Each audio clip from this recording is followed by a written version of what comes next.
Hey everybody, we're jumping right into chapter 1 of Copper Sun by Sharon Draper.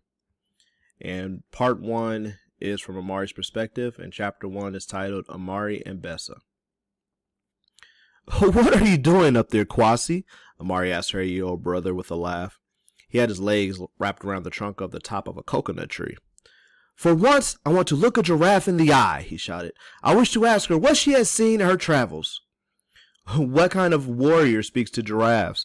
Amari teased. She loved listening to her brother's tales. Everything was an adventure to him.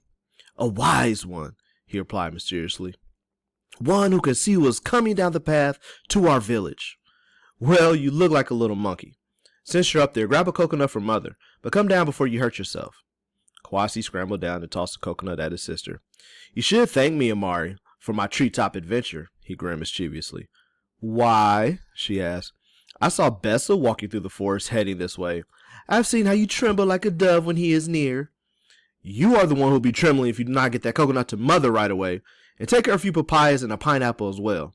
It will please her, and we shall have a delicious treat tonight." Amari could still smell the sweetness of the pineapple her mother had cut from his rough skin and sliced for the breakfast meal that morning.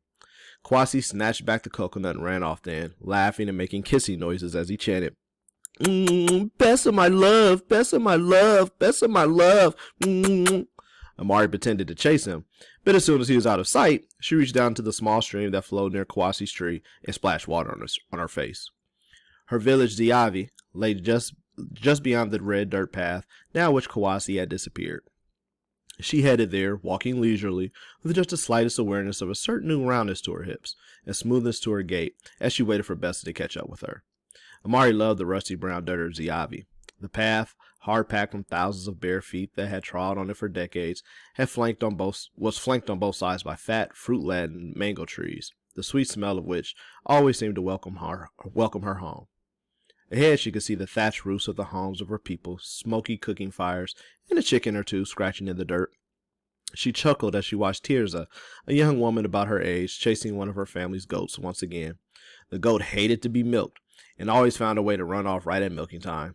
Tirza's mother had threatened several times to make stew of the hard-headed animal. Tirza waved at Amari, then dove after the goat, who had galloped to the undergrowth. Several of the old women, sitting in front of their huts, soaking up sunshine, cackled with amusement. To the left, and apart from the other shelters in the village, stood the home of the chief elder. It was larger than most, made of sturdy wood and bamboo, with thick thatch made from palm leaves making up the roof. The chief elder's 2 wives chattered cheerfully together as they pounded cassava fufu for his evening meal. Amari called out to them as she passed and bowed with respect. She knew that she and her mother would soon be preparing the fufu for their own meal. She looked forward to the task. They would take turns pounding the vegetable into a wooden bowl with a stick almost as tall as Amari. Most of the time they got into such a good rhythm that her mother started tapping her feet and doing little dance steps as they worked. That always made Amari laugh. Although Amari knew Besa was approaching, she pretended not to see him until he touched her shoulder. She turned quickly and, acting surprised, called out his name. "Besa!" Just seeing his face made her grin. He was much taller than she was. She had to stand on tiptoe to look into his face. He had an odd little birthmark on his cheek, right at the place where his face dimpled into a smile. She thought it looked like a little like a pineapple, but it disappeared as he smiled widely at the sight of her. He took her small brown hands into his large ones, and she felt as delicate as one of the little birds that Kwasi liked to catch and release. "My lovely Amari," he greeted her. "How goes your day?" His deep voice made her tremble. "Better, now that you are here," she replied. Amari and Besa had been formally betrothed to each other last year. They would be allowed to marry in another year. For now, they simply enjoyed the mystery and pleasure of stolen moments such as this.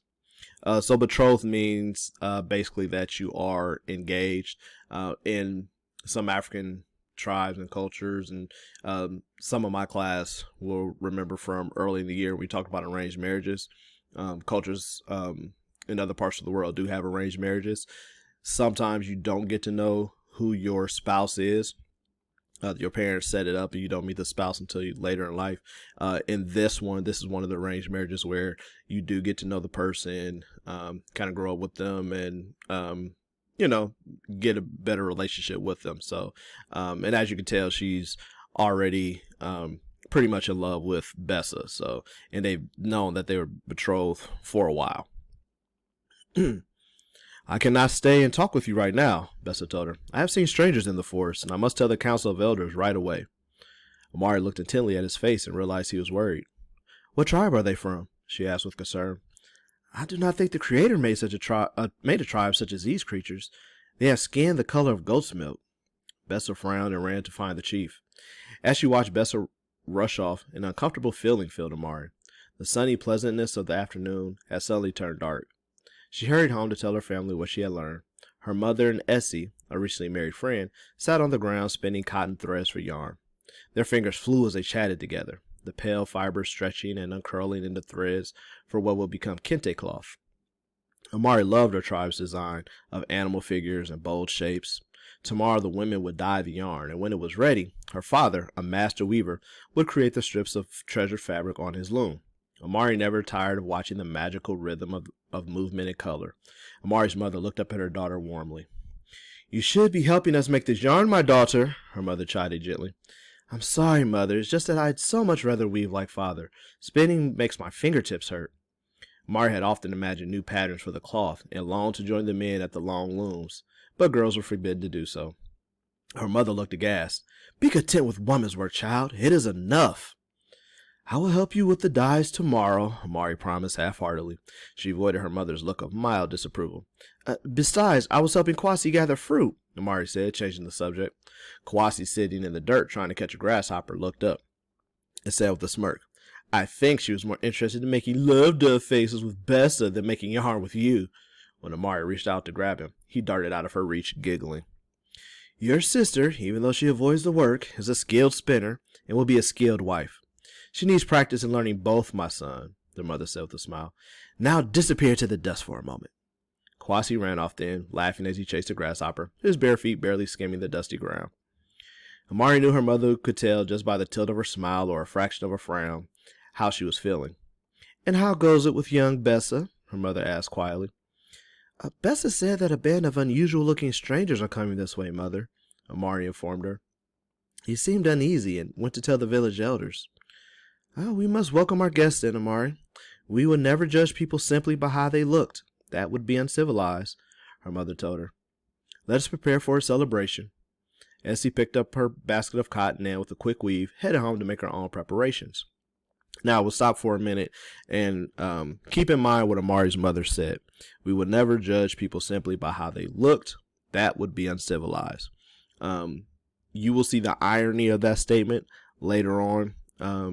Just when you see the strangers come in, remember this African tribe and how these people are taught. You know, you don't judge people by the way they look.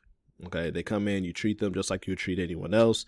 It's very, very uncivilized in their culture, their traditions, their way of life to treat someone badly or wrongly, or to judge them prematurely just based on their appearance and the way they look. So keep that in the back of your mind, how civilized that is.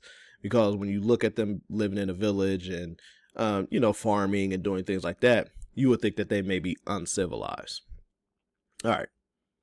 Amari knew her mother was right and began to help make plans for the arrival of the guests. They pounded fufu, made garden egg stew from eggplant and dried fish, and gathered more bananas, mangoes, and papayas. Will we have a dance and celebration for the guests, Mother? She asked hopefully. And Father's storytelling. Your father and the rest of the elders will decide, but I'm sure the visit of such strangers will be cause for much festivity. Amari smiled with anticipation, for her mother was known as one of the most talented dancers in the Yui tribe. Her mother continued, Your father loves to have tales to tell and new stories to gather. This night will provide both. Amari and her mother scurried around their small dwelling, rolling up the sleeping mats and sweeping the dirt floor with a broom made of branches. Throughout the village, the pungent smells of goat stew and peanut soup, along with waves of papaya and honeysuckle that wafted through the air, made Amari feel hungry as well as excited. The air was fragrant with hope and possibility.